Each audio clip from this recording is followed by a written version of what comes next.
Joshua of Nazareth, the story of Joshua of Nazareth, whom the Greeks called Jesus. In the autumn of the year of the city 783, which would be 62 AD in our way of counting time, Asclepius Cottalus, a Roman physician, wrote to his nephew, who was with the army in Syria, as follows: "My dear nephew, a few days ago I was called in to prescribe for a sick man named Paul. He appeared to be a Roman citizen of Jewish parentage, well educated, and of agreeable manners. I've been told that he was here in connection with a lawsuit, an appeal from one of our provincial courts, Caesarea or some such place in the eastern Mediterranean. He had been described to me as a wild and violent fellow who had been making speeches against the people and against the law. I found him very intelligent and of great honesty. A friend of mine who used to be with the army in Asia Minor tells me that he heard something about him in Ephesus, where he was preaching sermons about a strange new god. I asked my patient if this were true, and whether he had told the people to rebel against the will of our beloved emperor. Paul answered me that the kingdom of which he had spoken was not of this world, and he added many strange utterances which I did not understand, but which were probably due to his fever. His personality made a great impression upon me, and I was sorry to hear that he was killed in the Ostian road a few days ago. Therefore I am writing this letter to you. When next you visit Jerusalem, I want you to find out something about my friend Paul and the strange Jewish prophet, who seems to have been his teacher. Our slaves are getting much excited about the so-called Messiah, and a few of them who openly talked of a new kingdom, whatever that means, have been crucified. I would like to know the truths about all these rumors, and I am your devoted uncle, Asclepius Cottalus." 6 weeks later, Gladius Enza, the nephew, a captain of the 8th Gallic Infantry, answered as follows: "My dear uncle, I received your letter, and I have obeyed your instructions. 2 weeks ago, our brigade was sent to Jerusalem. There have been several revolutions during the last century. There is not much left of the old city. We have been here for a month, and tomorrow we shall continue our march to Petra, where there has been trouble with some of the Arab tribes. I shall use this evening to answer your questions, but pray do not expect a detailed report. I have talked with most of the older men in this city, but few have been able to give me any definite information. A few days ago, a peddler came to the camp. I bought some of his olives, and I asked him whether he had heard of the famous Messiah who was killed when he was young. He said that he remembered it very clearly, because his father had taken him to Golgotha, a hill just outside the city, to see the execution, and to show him what became of the enemies of the laws of the people of Judea. He gave me the address of one Joseph, who had been a personal friend of the Messiah, and told me that I had better go and see him if I wanted to know more. This morning I went to call on Joseph. He was quite an old man. He had been a fisherman on one of the freshwater lakes. His memory was clear, and from him at last I got a fairly definite account of what had happened during the troublesome days before I was born. Tiberius, our great and glorious emperor, was on the throne, and an officer of the name of Pontius Pilatus was governor of Judea and Samaria. Joseph knew little about this Pilatus. He seemed to have been an honest enough official who left a decent reputation as procurator of the province. In the year 755 or 756, Joseph had forgotten when, Pilatus was called to Jerusalem on account of a riot. A certain young man, the son of a carpenter of Nazareth, was said to be planning a revolution against the Roman government. Strangely enough, our own intelligence officers, who are usually well informed, appear to have heard nothing about it, and when they investigated the matter, they reported that the carpenter was an excellent citizen, and that there was no reason to proceed against him. But the old-fashioned leaders of the Jewish faith, according to Joseph, were much upset. They greatly disliked his popularity with the masses of the poorer Hebrews, the Nazarene, so they told Pilatus had publicly claimed that a Greek, or a Roman, or even a Philistine who who tried to live a decent and honorable life, was quite as good as a Jew who spent his days studying the ancient laws of Moses. Pilatus does not seem to have been impressed by this argument, but when the crowds around the temple threatened to lynch Jesus and kill all his followers, he decided to take the carpenter into custody to save his life. He does not appear to have understood the real nature of a quarrel. Whenever he asked the Jewish priests to explain their grievances, they shouted hearsay and treason, and got terribly excited. Finally, so Joseph told me, Pilatus sent for Joshua, that was the name of Nazarene, but the Greeks who live in this part of the world away from refer to him as Jesus. To examine him personally, he talked to him for several hours. He asked him about the dangerous doctrines which he was said to have preached on the shores of the Sea of Galilee. But Jesus answered that he never referred to politics. He was not so much interested in the bodies of men as in man's soul.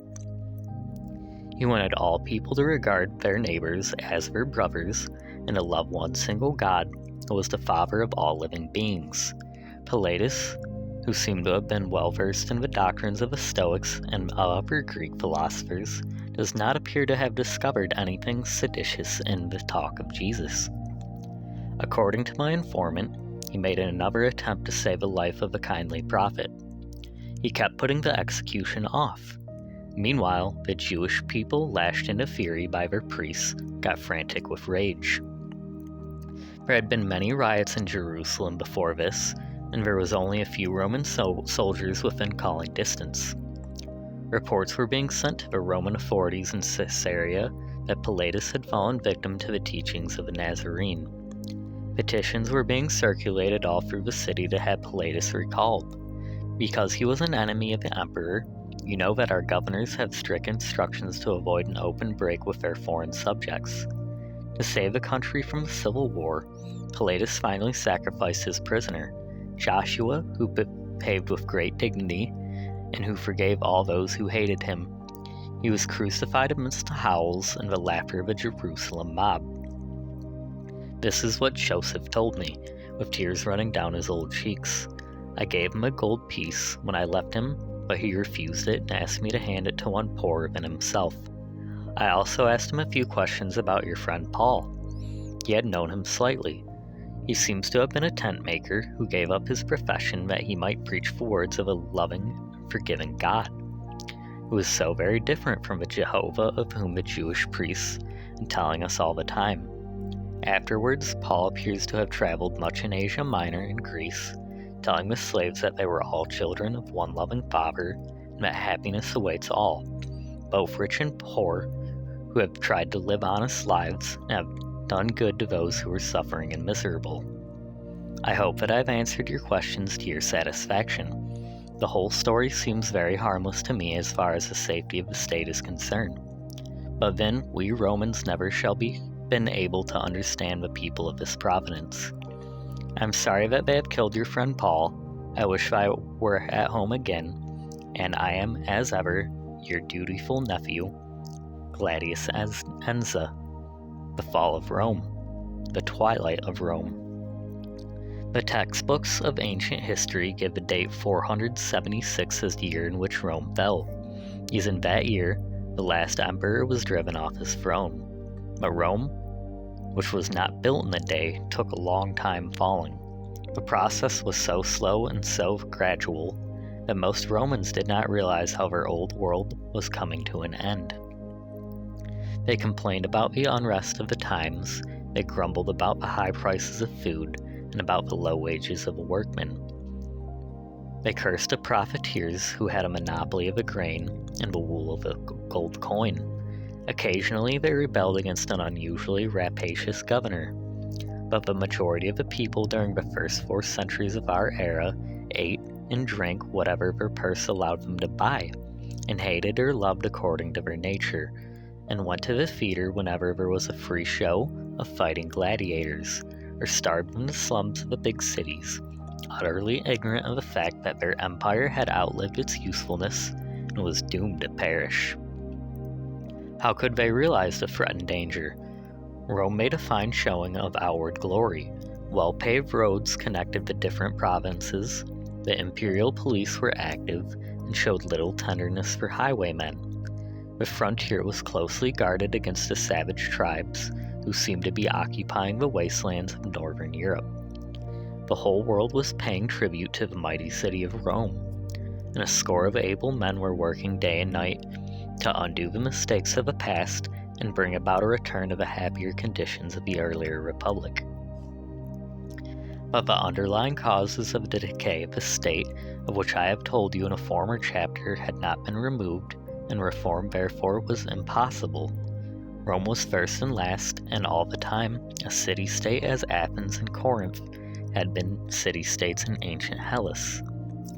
It had been able to dominate the Italian peninsula, but Rome as the ruler of the entire civilized world was a political impossibility and could not endure. Her young men were killed in her endless wars. Her farmers were ruined by long military service and by taxation. They either became professional beggars or hired themselves out to rich landowners who gave them board and lodging in exchange for their services and made them serfs, those unfortunate human beings who are neither slaves nor free men, but who have become part of the soil upon which they work, like so many cows in the trees. The empire, the state, had become everything. The common citizen had whittled down to less than nothing.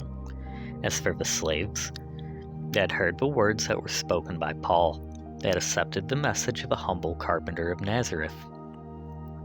They did not rebel against their masters. On the contrary, they had been taught to be meek and they obeyed their superiors. But they had lost all interest in the affairs of this world, which had proved such a miserable place of abode. They were willing to fight the good fight, and they might enter into the kingdom of heaven, but they were not willing to engage in warfare for the benefit of an ambitious emperor who aspired to glory by the way of foreign campaign in the land of the Corinthians, or the Numidians, or the Scots. And so conditions grew worse as the centuries went by. The first emperors had continued the tradition of leadership, which had given the old tribal chieftains such a hold upon their subjects. But the emperors of the 2nd and 3rd centuries were barrack emperors, professional soldiers who existed by the grace of their bodyguards, the so-called praetorians.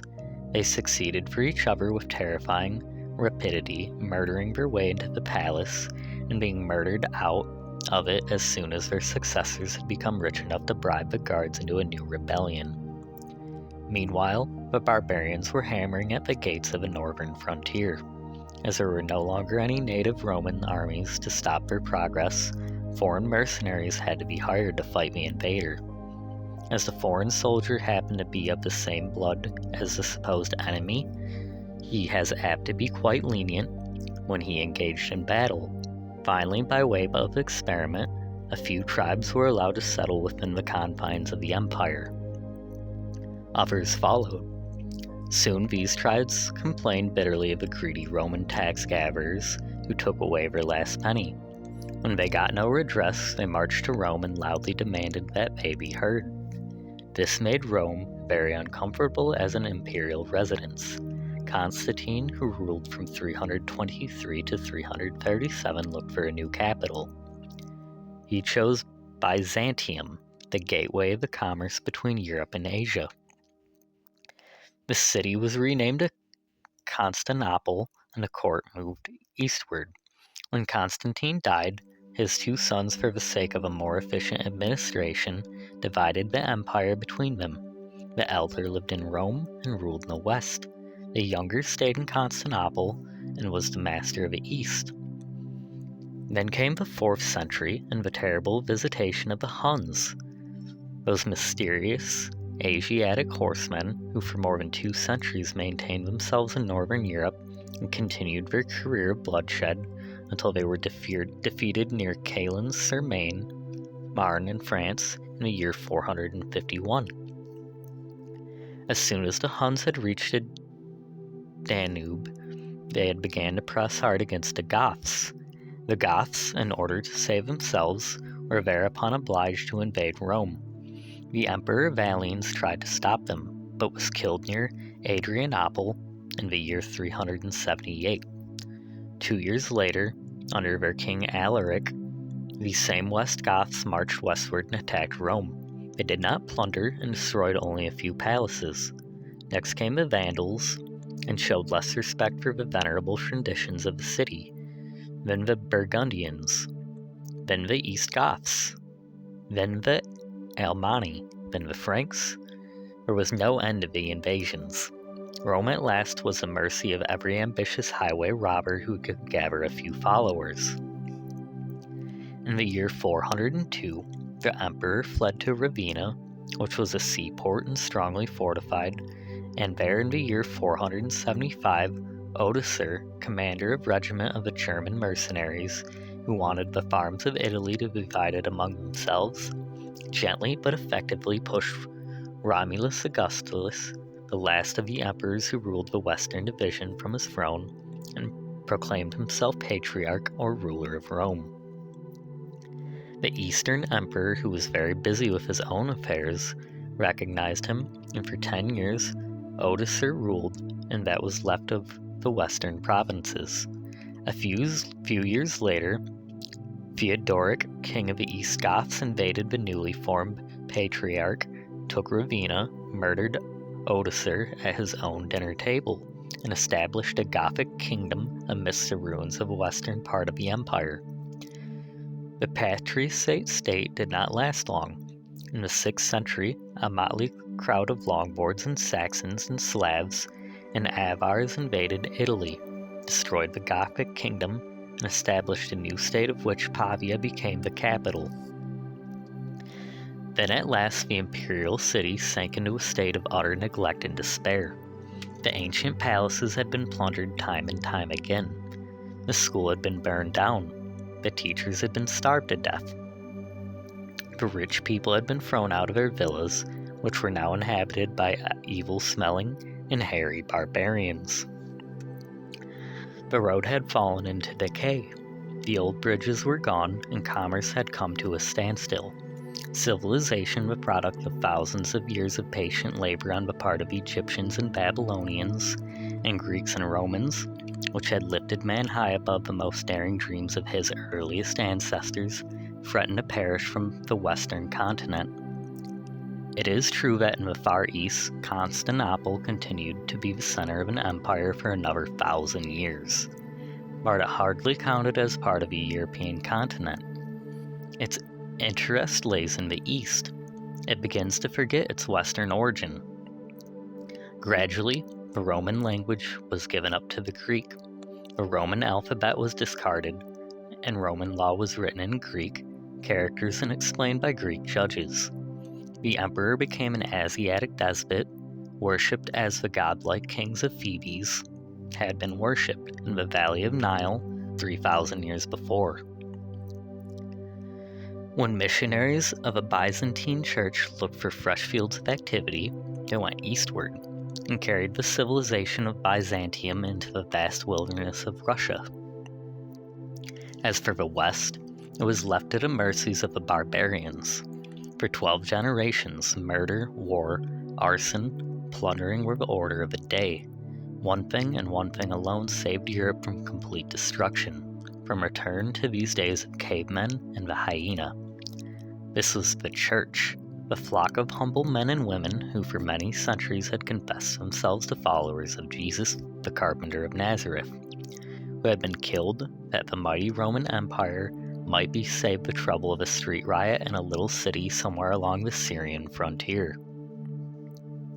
The rise of the church, how Rome became the center of the Christian world. The average intelligent Roman who lived under the empire had taken very little interest in the gods of his fathers. A few times a year he went to the temple, but merely as a matter of custom. He looked on patiently when the people celebrated a religious festival with a solemn procession. But he regarded the worship of Jupiter and Minerva and Neptune as something rather childish. Their survival from the crude days of the early republic, and not a fit subject of study for a man who had mastered the works of the Stoics and the Epicureans and the other great philosophers of Athens.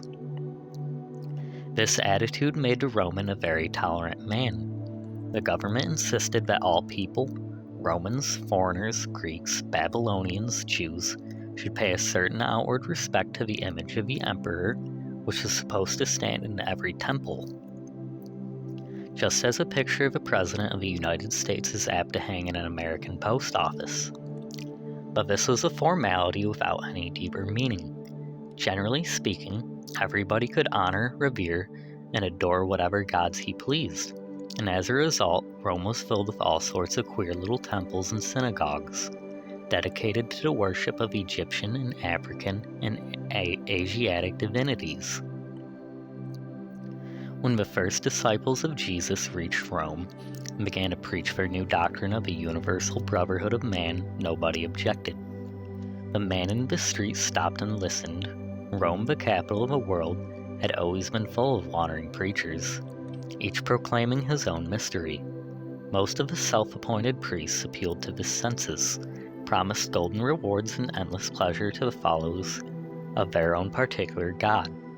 Soon, the crowd in the street noticed that the so-called Christians, the follower of the Christ, or anointed, spoke a very different language. They did not appear to be impressed by great riches or a noble position. They extolled the beauties of poverty and humility and meekness.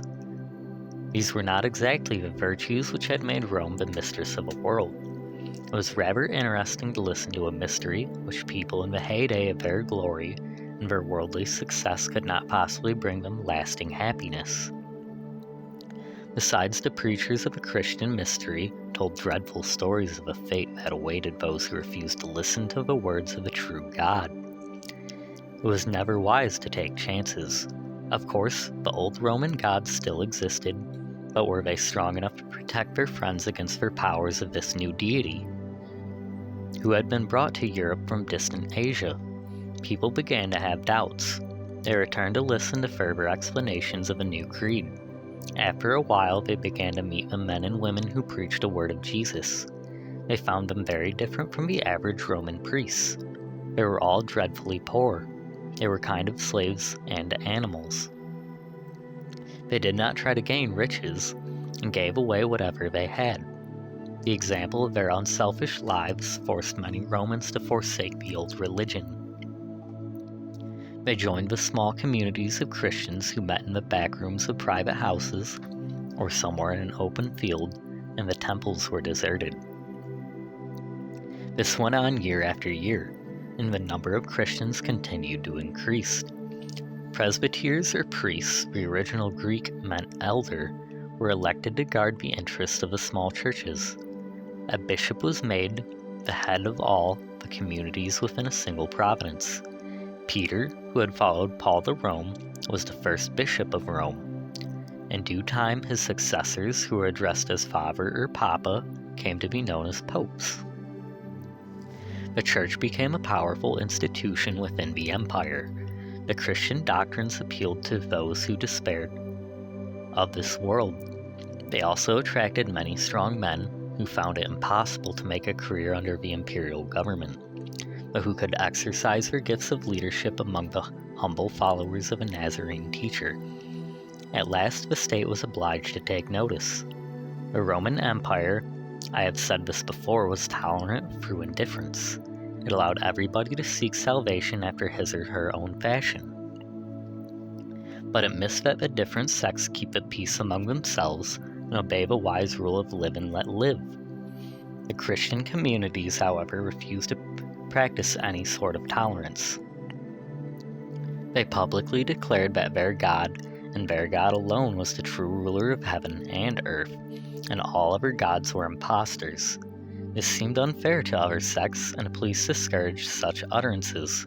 The Christians persisted. Soon, there were further difficulties. The Christians refused to go through the formalities of paying homage to the emperor. They refused to appear when they were called upon to join the army. The Roman magistrates threatened to punish them. The Christians answered that this miserable world was only the anteroom to a very pleasant heaven. The Christian answered that this miserable world was only the anteroom to a very pleasant heaven, and that they were more than willing to suffer death for their principles. The Romans, puzzled by such conduct, sometimes killed the offenders, but more often they did not. There was a certain amount of lynching during the earliest years of the church, but this was the work of a part of the mob which accused their meek Christian neighbors of every conceivable crime, such as slaughtering, eating babies, bringing about sickness and pestilence, betraying the country in times of danger. Because it was a harmless sport and devoid of danger, as the Christians refused to fight back. Meanwhile, Rome continued to be invaded by the barbarians, and when her armies failed, Christian missionaries went forth to preach the gospel of peace to the wild Teutons. They were strong men without fear of death. They spoke a language which was left no doubt as to the future of unrepentant sinners. The Teutons were deeply impressed. They still had a deep respect for the wisdom of the ancient city of Rome. Those men were Romans. They probably spoke the truth. Soon a Christian missionary became a power in the savage regions of the Teutons and the Franks. Half a dozen missionaries were as valuable as a whole regiment of soldiers. The emperors began to understand that the Christian might be of great use to them. In some of the provinces, they were given equal rights with those who remained faithful to the old gods. The great change, however, came during the last half of the 4th century. Constantine, sometimes, heaven knows why, called Constantine the Great, was emperor. He was a terrible roughman, but people of tender qualities could hardly hope to survive in the hard fighting age. During a long and checkered career, Constantine had experienced many ups and downs. Once, when almost defeated by his enemies, he thought that he would try the power of his new Asiatic deity of whom everybody was talking. He promised that he too would become a Christian if he were successful in the coming battle. He won the victory, and thereafter he was convinced of the power of the Christian God and allowed himself to be baptized. From that moment on, the Christian church was officially recognized, and this greatly strengthened the position of the new faith. But the Christians still formed a very small minority of all people, not more than 5 or 6%. And in order to win, they were forced to refuse all compromise. The old gods must be destroyed. For a short spell, the Emperor Julian, a lover of Greek wisdom, managed to save the pagan gods from further destruction. But Julian died of his wounds during a campaign in Persia, and his successor, Jovian, re-established the church in all its glory. One after the other, the doors of the ancient temples were then closed. Then came the Emperor Justinian, who built the Church of St. Sophia in Constantinople, who discontinued the school of philosophy at Athens, which had been founded by Plato. This was the end of the old Greek world, in which man has been allowed to think his thoughts and dreams his own dreams according to his desires. The somewhat vague rules of conduct of the philosophers had proved a poor compass by which to steer the ship of life after a deluge of savagery and ignorance had swept away the established order of things. There was need of something more positive and more definite. This the church provided. During an age when nothing was certain, the church stood like a rock and never receded from those principles which it held to be true and sacred. The steadfast courage gained the admiration of multitudes and carried the Church of Rome safely through the difficulties which destroyed the Roman state. There was, however, a certain element of luck in the final success of the Christian faith. After the disappearance of Theodoric Roman Gothic kingdom in the 5th century, Italy was comparatively free from foreign invasion. The Lombards and Saxons and Slavs who succeeded the Goths were weak and backward tribes. Under those circumstances, it was possible for the bishops of Rome to maintain the independence of their city. Soon, the remnants of the empire scattered throughout the peninsula recognized the dukes of Rome, or bishops, as their political and spiritual rulers. The stage was set for the appearance of a strong man. He came in the year 590, and his name was Gregory. He belonged to the ruling classes of ancient Rome. He had been perfect, or mayor of the city. Vinny had become a monk and a bishop, and finally, and much against his will, for he wanted to be a missionary and preach Christianity to the heathen of England, he had been dragged to the church of St. Peter to be made pope. He ruled only 14 years, but when he died, the Christian world of Western Europe had officially recognized the bishops of Rome, the popes, as the heads of the entire church. This power, however, did not extend to the east. In Constantinople, the emperors continued the old custom which had recognized the successors of Augustus and Tiberius, both as head of the government and as high priest of the established religion. In the year 1453, the Eastern Roman Empire was conquered by the Turks. Constantinople was taken, and Constantine Pelag, the last Roman emperor, was killed on the steps of the Church of the Holy Sophia. A few years before, Zoe, the daughter of his brother Thomas, had married Ivan III of Russia. In this way did the Grand Dukes of Moscow fall heirs to the traditions of Constantinople, the double eagle of old Byzantium, reminiscent of the days when Rome had been divided into an eastern and western part. Because the coat of arms of modern Russia, the Tsar, who had been merely the first of the Russian nobles, assumed the aloofness and the dignity of a Roman emperor before whom all subjects, both high and low, were inconsiderable slaves.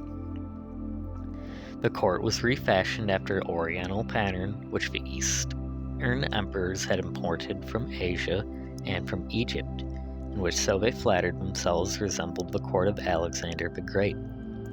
The strange inheritance which the dying Byzantine Empire bequeathed to an unsuspecting world continued to live with great vigor for 6 more centuries. Amidst the vast plains of Russia, the last man to wear the crown with the double eagle of Constantinople, Tsar Nicholas, was murdered only the other day, so to speak. His body was thrown into a well. His sons and daughters were all killed. All his ancient rights and prerogatives were abolished, and the church was reduced to the position which it had held in Rome before the days of Constantine. Eastern Church, however, fared very differently, as we shall see in the next chapter, when the whole Christian world is going to be threatened with destruction by the rival creed of an Arab camel driver.